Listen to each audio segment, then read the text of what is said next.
Hello students,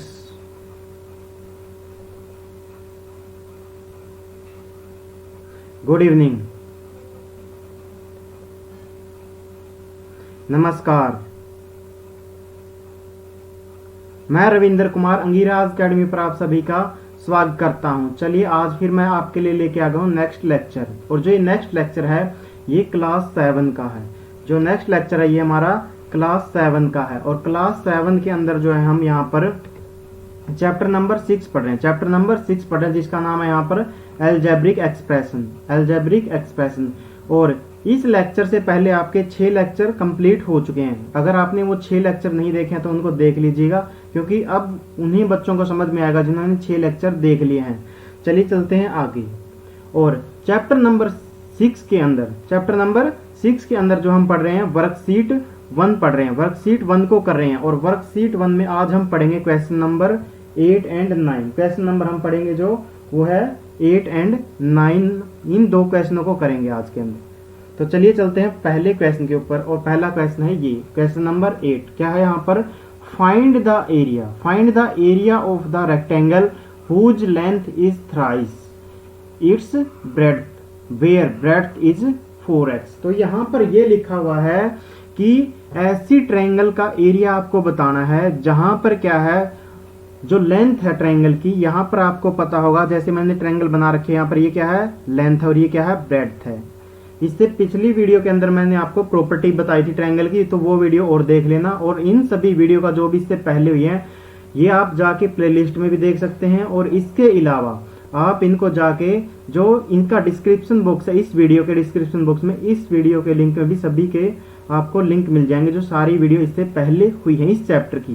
तो यहां पर आपको बोला गया, ध्यान से इस लाइन को पढ़ेंगे, लेंथ इज थ्राइस। क्या बोला गया है? Length is thrice its breadth. यानी कि लेंथ क्या है, 3 गुना है। लेंथ क्या है, 3 टाइम्स है। 3 टाइम्स है लेंथ। क्या मिलेगी आपको? 3 टाइम्स मिलेगी। वैसे तो इसने दे रखी है यहाँ पर कि ब्रेड्थ कितनी है। 3 टाइम्स का मतलब क्या है, अगर ब्रेड्थ 2 है तो लेंथ क्या है, इससे 3 से मल्टीप्लाई करने के बाद कितना आ जाएगा, 6 है।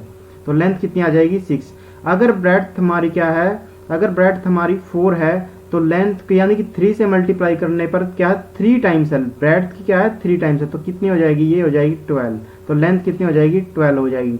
अगर इसी तरीके से आपको लेंथ गिवन है यहाँ पर 1.5, तो इसको 3 से मल्टीप्लाई करेंगे तो कितना हो जाएगा, 4.5। तो लेंथ कितनी हो जाएगी, 4.5 हो जाएगी। और ब्रेड्थ कितनी है, 1.5। लेकिन आपको यहाँ पर ये बोला गया है यहाँ पर कि ये जो ब्रेड्थ है इसकी, ये कितनी है, इसकी वैल्यू इसने दे रखी है। देखो ये दे रखे है यहाँ पर कितनी है, ब्रेड्थ की वैल्यू कितनी है, 4x है। कितनी है ब्रेड्थ की वैल्यू, 4x है। तो यहाँ पर हम लिखेंगे ब्रेड्थ ऑफ द, सॉल्यूशन लिखवा रहा हूं अभी मैं आपको, breadth of the rectangle, breadth of the rectangle. और ये गिवन है, कितना है ये, 4x है। कितना है, 4x है। यहां पर लिखेंगे length of the rectangle. Length of the rectangle कितनी होगी, ये 3 टाइम्स होगी। यानी कि 3 मल्टीप्लाई में क्या होगी, ब्रेड्थ होगी। 3 मल्टीप्लाई में क्या होगी, ब्रेड्थ होगी। तो क्या करेंगे, अब यहाँ पर ब्रेड्थ की वैल्यू कितनी दे रखी है, यहाँ पर 4x दे रखी है। तो क्या करेंगे, 3 मल्टीप्लाई में 4x। तो कितना हो गया है, ये 12x हो गई है। कितनी हो गई है, 12x। तो लेंथ की वैल्यू कितनी आ गई यहाँ से, 12x आ गई यहाँ पर। और इससे पिछली वीडियो के अंदर भी, नहीं तो आपने पिछली क्लास के अंदर भी देखा होगा, area of rectangle. Area of rectangle, area of rectangle क्या होगा, एरिया ऑफ रेक्टेंगल वो होता है लेंथ मल्टीप्लाई में, लेंथ मल्टीप्लाई में ब्रेड्थ। लेंथ और ब्रेड्थ को अगर मल्टीप्लाई कर देंगे तो क्या आता है, एरिया ऑफ रेक्टेंगल आता है। तो चलिए मल्टीप्लाई करते हैं। यहाँ पर लेंथ कितनी आ गई, वैल्यू हमारी 12x है। और जो ब्रेड्थ है वो कितनी है, 4x है। तो जब हम एल्जेब्रिक एक्सप्रेशन के अंदर मल्टीप्लाई करते हैं मोनोमियल इक्वेशन को, तो कैसे करते हैं, सबसे पहले हम क्या करते हैं यहाँ पर, सबसे पहले हम क्या करेंगे, यहाँ पर जो इनके कांस्टेंट हैं, जो इनके कांस्टेंट है इनकी मल्टीप्लाई करेंगे। तो क्या करेंगे, 12 मल्टीप्लाई में 4, इस तरीके से करेंगे। और जो हम सेकंड ब्रैकेट यूज करेंगे उसमें क्या देखेंगे, जो भी हमारे वेरिएबल हैं, जो भी क्या है, वेरिएबल है। यहाँ पर जैसे यहाँ पर क्या है, x वेरिएबल है, यहाँ भी क्या है, x है। तो इनकी जो सेम वेरिएबल हैं उनकी मल्टीप्लाई एक साथ करेंगे। तो x मल्टीप्लाई में एक्स होगा, क्योंकि एक्स ही आया होता है, यहाँ पर एक ही वेरिएबल है इन दोनों मोनोमियल्स के अंदर। तो मल्टीप्लाई करेंगे 12 की और 4 की मल्टीप्लाई करेंगे तो 12 की टेबल 4 तक पढ़ेंगे तो कितना आ गया 48। कितना आ गया है 48। और x की मल्टीप्लाई करेंगे तो अब आपको पता होना चाहिए कि हम क्या करते हैं, हम बेस को तो एज इट इज लिख लेंगे और क्या करेंगे पावर को ऐड कर देते हैं 1 प्लस में 1। तो कितना आ गया है ये यहाँ पर लिख देता हूँ 48x का स्क्वायर आ गया, 48x का स्क्वायर आ गया। और आप यहाँ पर इसके नीचे लिख दीजिएगा, मैं इसको इसके अंदर लिख रहा हूँ, ये लाइन जो मैं यहाँ लिख रहा हूँ अब इसको आप इसके नीचे लिखना है यहाँ पर। तो आप लिख देंगे लास्ट में area of rectangle, area of rectangle ये कितना आ गया है, ये आ गया 48x स्क्वायर। और क्या लिखेंगे इसके बाद में, क्या लिखेंगे स्क्वायर यूनिट, स्क्वायर यूनिट ये भी पूरा लिखेंगे आप इस तरीके से, स्क्वायर यूनिट भी लिखेंगे आप इसके बाद में। तो ये आपके 8 क्वेश्चन का सॉल्यूशन हो गया है।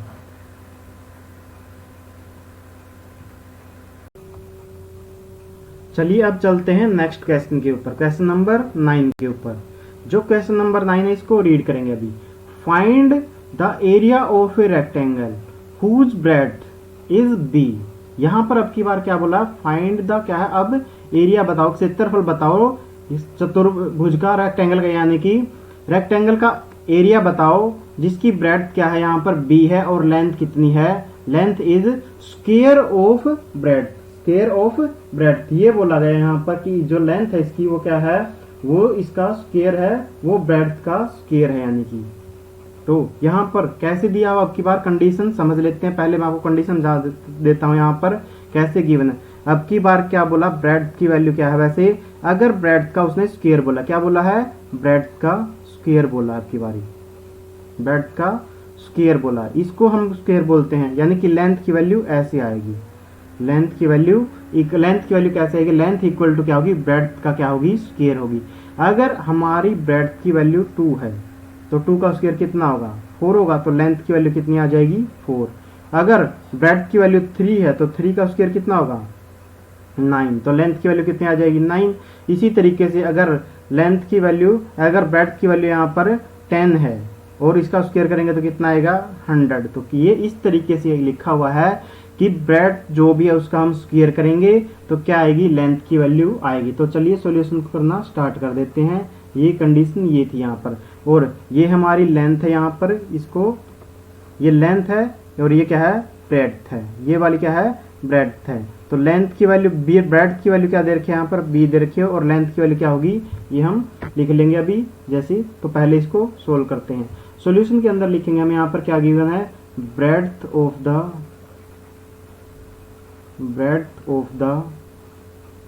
Rectangle, breadth of the rectangle ये कितना गिवन है, ये गिवन है बी, कितना गिवन है बी यूनिट, बी यूनिट मान सकते हैं हम इसको, क्योंकि और कोई यूनिट नहीं गिवन है तो बी यूनिट है।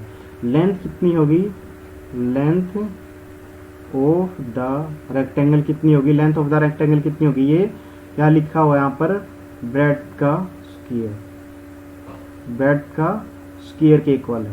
तो क्या करेंगे, ब्रेड्थ की वैल्यू आपको कितनी गिवन है बी, तो बी का स्क्वायर कितना हो जाएगा, ये हो जाएगा बी स्क्वायर। तो ये आ गई आपकी लेंथ आ गई है यहाँ पर, length of the rectangle, length of the rectangle कितनी आई है बी स्क्वायर। अब आगे चलेंगे हम, आगे क्या आएगा area of the rectangle, area of the rectangle, area of the rectangle क्या होगा, वो होगा लेंथ मल्टीप्लाई में ब्रेड्थ, लेंथ मल्टीप्लाई में ब्रेड्थ से क्या आएगा एरिया आ जाएगा, क्या आ जाएगा एरिया आ जाएगा यहाँ पर। चलिए अब लिखते हैं आगे। तो लेंथ कितनी है यहाँ पर, ये क्या है बी का स्क्वायर, और जो ब्रेड्थ है वो कितनी है, वो बी यूनिट है। अब की बार यहाँ पर कोई भी अगर देखा जाए तो दिखने वाला कोई भी यहाँ पर कांस्टेंट नहीं है। तो हम मोनोमियल्स की मल्टीप्लाई कैसे करते थे, हम मल्टीप्लाई ऑफ क्या करते थे कांस्टेंट करते थे, और फिर क्या करते थे मल्टीप्लाई ऑफ सेम वेरिएबल। अब की बार यहाँ पर वेरिएबल क्या है बी है, यहाँ भी क्या है बी है, तो क्या कर दीजिए इनकी मल्टीप्लाई, यानी कि बेस करते हुए हम क्या करते हैं, जब भी वेरिएबल की मल्टीप्लाई करते हैं तो बेस को हम सेम लिख देते हैं और पावर को क्या कर देंगे ऐड कर देंगे, पावर को क्या कर देंगे ऐड कर देंगे यहाँ पर। पावर को क्या करेंगे हम ऐड, तो ये कितना आ गया है b3 आ गया, कितना आ गया ये b3 आ गया, यानी कि b का क्या आ गया है क्यूब, b का क्यूब आ गया है। और अब ये क्या आ गया एरिया, तो यहाँ पर लास्ट में फिर लिख दीजिए यहाँ पर area of the rectangle, area of the rectangle, और यहाँ पर लिख दीजिए बाद में क्या है, जब ये आ गया है तो इसको लिखिए स्क्वायर यूनिट, क्या लिखिए स्क्वायर यूनिट, ऐसे आप इसको लिख दीजिएगा।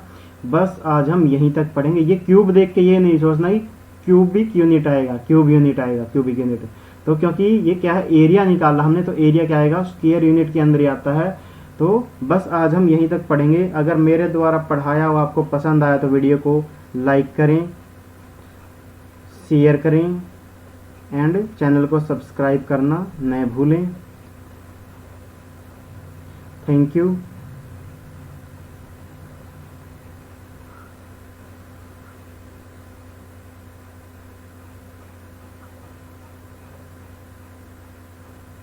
और हमेशा मुस्कुराते रहिए, और मैथ को मुश्किल ना समझ के हम इसको आसान बना देंगे आप लोगों के लिए। मैथ को मुश्किल ना समझे, क्योंकि कोई भी सब्जेक्ट मुश्किल कब होता है, जब आप उसको मुश्किल समझ लेंगे, अदरवाइज तो वो चीज़ें आसान नहीं होंगी।